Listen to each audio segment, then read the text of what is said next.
When we were learning about the possibility of the existence of the underworld, we were studying the ancient Greeks in our first circle, and we were told of two different ways of looking at the underworld. And we studied also different traditions that came from each of those two different ways of looking at the underworld. And I think they're really helpful for thinking individually of what the underworld might be to us, and also, for me, they remind me, put me back in touch with what my relationship to the underworld is. And that is the two concepts, which are ancient Greek in origin, of Palengensian and Athanisian. And those are two different ways of looking at the purpose of life after death. Now, traditional Wiccan is very much a Dionysian tradition, which is things die, and from that death they are reborn.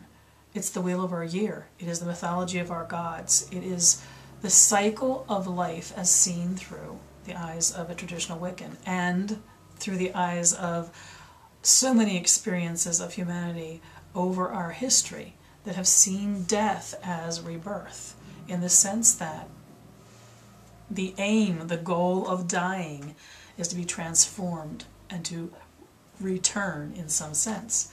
That is the Palengensia take on what the underworld would be, a place of decline, descent, as the goddess teaches us, and a place from which everything begins and begins again. Now there's another way to look at the underworld, which is a little more of a permanent way to look at the underworld, and that would be that concept of Athanasian. And that is the Orphic traditions, that the goal of death, rather than to be reborn, the goal of death is to arrive at a place of perfect death where one is in that place for eternity. It's arrival at a place, kind of like it's a destination.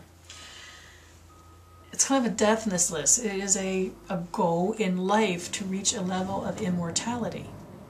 So some of us will see our deities have reached that kind of place of immortality, of always being the same. Others, and myself included, also see our being born and dying and being reborn gods as very much a part of the cycle of birth and death. Not that they reach some immortal level that they never change from. The reason why I mention those two things is when you look at religions in general, it seems like that's a good way to think about how they have similarities and are different. Is death served by it being a place of rebirth? Is birth only possible out of that place of death? Or is life seen more linear, as arriving at a place of perfection that one then can maintain for eternity? So when I was learning all about the three worlds, the Dionysian mysteries, and the concept of the Palengensia version of what the underworld is, the place of rest and renewal, that life came from there. It was as vibrant and living as any other aspect of existence. That's what the underworld is to me. My favorite poem is a man called David Whyte, and I can't read enough of his poems, and he's on YouTube reading some of his own here and there, not a lot, but some, so if you are interested, it's W-H-Y-T-E. He has a poem called Sweet Darkness, and I want to share, I'm not going to read the poem to you, because if you'd like to hear him read it, you can YouTube it and you will find it. But he talks about, when he talks about writing that poem, he talks about the journey into the darkness being disappearance, and that death then becomes a re-emergence. Now those particular words are not words that were used when I was getting my early baby witch training, disappearing into the darkness.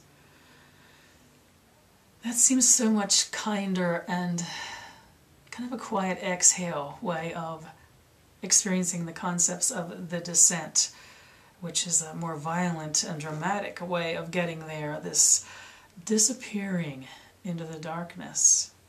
and then re-emerging from it. I use this as an example again because, like Joseph Campbell, there's such an understanding of this underworld as a place of birth. It's some deep knowing that we seem to be able to reach as humans if it's our bent to experience the underworld this way. In that poem, and I do encourage you to find it and read it because it is so beautiful, but in that poem there is a couple of lines which I do like, and I'm going to read them for you. David White says in Sweet Darkness, the poem, "Sometimes it takes darkness and the sweet confinement of your aloneness to learn. Anything or anyone that does not bring you alive is too small for you." Anything or anyone that does not bring you alive is too small for you. In the underworld, you experience your aloneness because you've given up everything in your search for it and your descent into it, your disappearance into it, and from that place, your absolute aloneness, you think about what makes you. You make decisions about what makes you. It's an act not only of discovering who you are without all the trappings which confuse even you about who you are, but it's a place of beginning also for you, for your existence, for your deciding who you are and what direction you will take. Sometimes it takes darkness and the sweet confinement of your aloneness.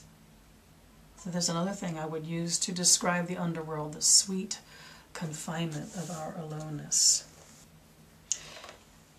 And aligned with that, a concept of what the underworld is to me is self-realization. That sweet aloneness that David White talks about in Sweet Darkness, it's self-realization. Now, it's not self-realization in the sense of feeding the ego, becoming some monster version of ourself. Out of that darkness, self-realization becomes experiencing the universal mind, because in the underworld we are experiencing everything which has ever been and ever will be that is not us. We're there in relation to it. It's an immersion in this vastness. At the same time, we are holding on to the uniqueness of who we are.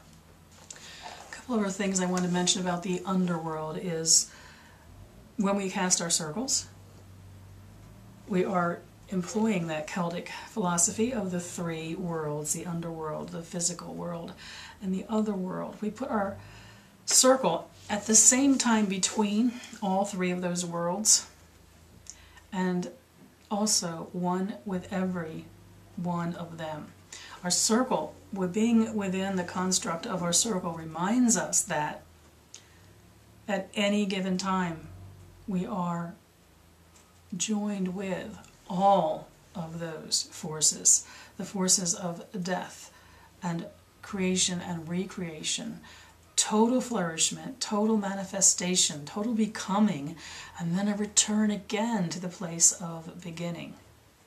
So within the sacred circle, that sphere that we have created, we are literally mingling the energies of all of those experiences. We say it's between the worlds, and the between the worlds expression is very, very powerfully that it is of all the worlds at the same time. Between them in the sense of not being one or the other, but being aware of all of them at the same time.